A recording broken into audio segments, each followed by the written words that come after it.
Alright, good morning mga sir. ADB 160. Yan po ay makina ng ADB 160. Okay, punta tayo dito para makita natin yung mga papalitan natin pyesa. Okay mga sir. Ayan ha. Ano, yung kulay pula, coolant. Ito po yung langis.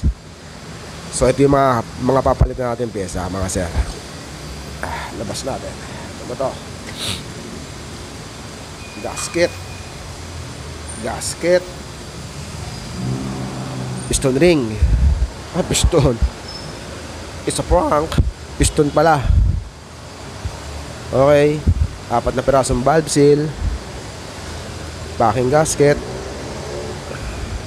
Piston ring. Ito po yung piston ring. Ito po yung piston. Alright.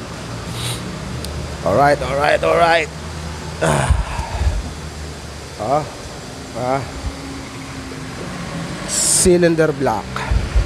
Alright. Cylinder block. Meron pa po yung kasama. Ito po, cylinder head. No. Hindi po gastos malalayan. Alam niyo po ba kung bakit? Ito po ang kagandahan dahil under po ito ng warranty. So si customer, wala pong gagastusin yan sa mga pyesa. Kahit sa labor, wala po siya babayaran. Okay. ADB 160. So ang maganda nito sir, dahil under warranty, wala pong sakit sa ulo si customer. Wala po siyang babayaran sa mga pyesa.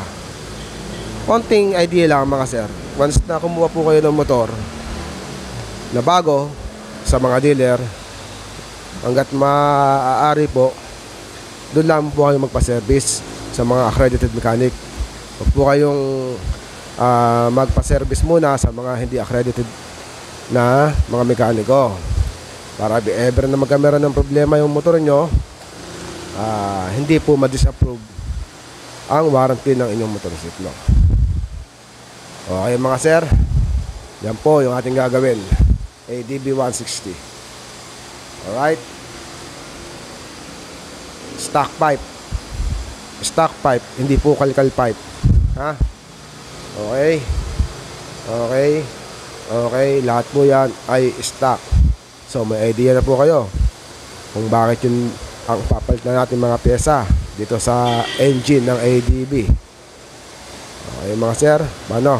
Rock and roll na to. Magandang araw po sa inyo lahat.